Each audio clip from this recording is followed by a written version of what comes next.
Hi, this is Cheryl back with you from Farmhouse Frugally with our October dump haul and some trash to treasures. So this week my husband picked up this wonderful ping pong sign that he did have to glue together, but I love the graphics. All we did was clean it up and put it on eBay. And then I believe I already showed you this, what I think is a wreath holder potentially. He had found a huge bag of corks, a number of these beautiful shutters still wrapped in their plastic for the most part, in great condition. This very dirty candle holder on a piece of wood, a wooden spool, which I have always wanted and can't wait to think up something to do with the wood at least that's on it. He also found two of these shelves. I will try to link below the video that I did on this white riser and a number of other kinds of risers that you can make out of this type of shelf. A black oval plate I have a great idea for, and a little pitcher and a little candle holder. And then finally a white, I believe, clock case that somebody attempted to put sparkles all over. So I found this basket in my craft room and dumped that load of corks in it and began to think up some things that I could make with them. I pulled out a little bag of wood pieces of all shapes and sizes and find some like hors d'oeuvre sticks is what I call them, and took some of the corks and an X-Acto knife, and I just poked a hole in the with the X-Acto knife in the corks to make these cute little reindeer. And I think they came out so cute. And so that I had already done the trees in my last video, so I thought it looked cute in front of those. And then I had an idea because it is now time to take the herbs in off the deck. They're looking really rather worse for wear. So I took 3 terracotta pots that I had on hand, and I went outside and I put some rocks in the bottom and then a little bit of sand and then some dirt, and I put a scoop of each of those herbs that I had, and then added some water and cleaned up the pot in the kitchen sink. Then I went out to that beautiful pile of barn board that I got in an early haul this year and had my husband help me to cut a piece. And then I just went ahead and cleaned that up good and took some stain to stain the edges that had been cut, and just took a paper towel to wipe a little of that off. I got that stain for $2 at Walmart on the clearance. It was a great deal. When that was dry, I took some wood glue and I simply glued the 4 of those corks onto the bottom until that was dry.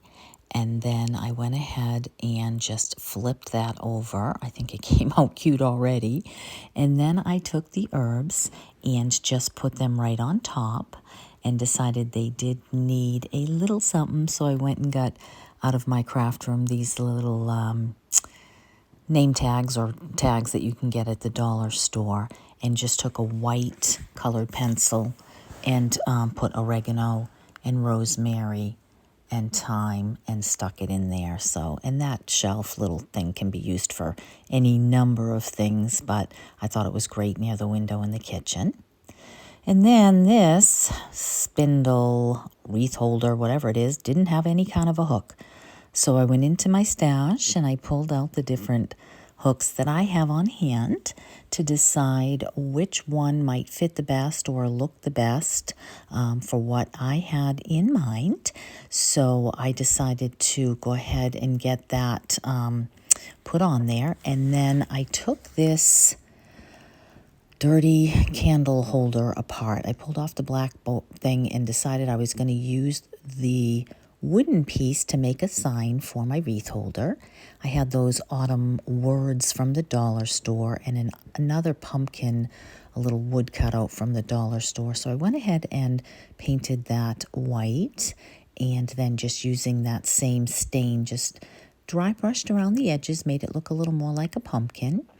And then I went and found some fall ribbon And then I cut the edges off the wire and I cut it in half because it was a little bigger than I needed, and just took out my glue gun, and I went ahead and put the words and the pumpkin and the little bit of moss underneath with the bow on that sign. And that just came out really cute. I used the other side coming up in another video. But just a couple of ideas. You can put it on a wreath. You could just go ahead and put it straight up on this wreath hanger, or any number of things that you'd like to do. So that's using both the back of the candle holder and the wreath holder.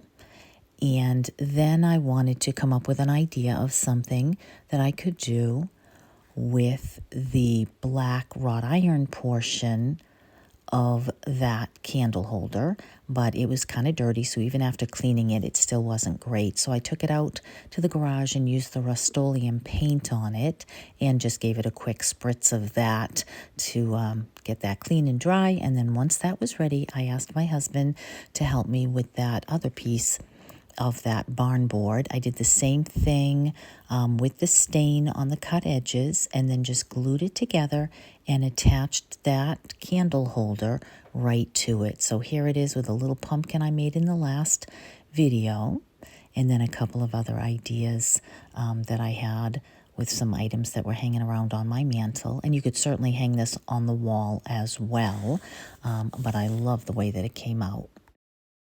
And then the final project, I did take this clock case, and I kept, my husband repairs clocks, so I was like, is it upside down? Is it right side up? Took the hook out of it, went through my stash and found some paint. We had gotten 5 different buckets at the dump somebody left on the table. This one's called Lennox Tan by Sherwin-Williams. 2 coats of that, and then back to the garage for another piece of that barn board. So I asked my husband once again, because I am petrified of using that saw, and I did the same thing, taking some of the wood glue and some of his clamps. I went ahead and clamped a piece to give what I consider now the top a little more substance, stained the edges once again, and then he helped me to cut a little shelf to put inside this old clock case. And already that color tan plus the wood just looks so fall and so pretty. So I just went and grabbed a couple of items that were on my table to dress that up a bit and give you an idea of a few different ways that you could use an old clock case. So I would love to know which is your favorite. Make sure you hit the bell so you can see Heidi Sombel's challenge, Christmas challenge, November 5th at 8 o'clock. I am going to join that DIY challenge. I have already got 5 or 6 adorable Christmas items, many of which I don't think you've seen before. So I would love it if you join, and I thank you for stopping by. I will see you in the next one. Take care.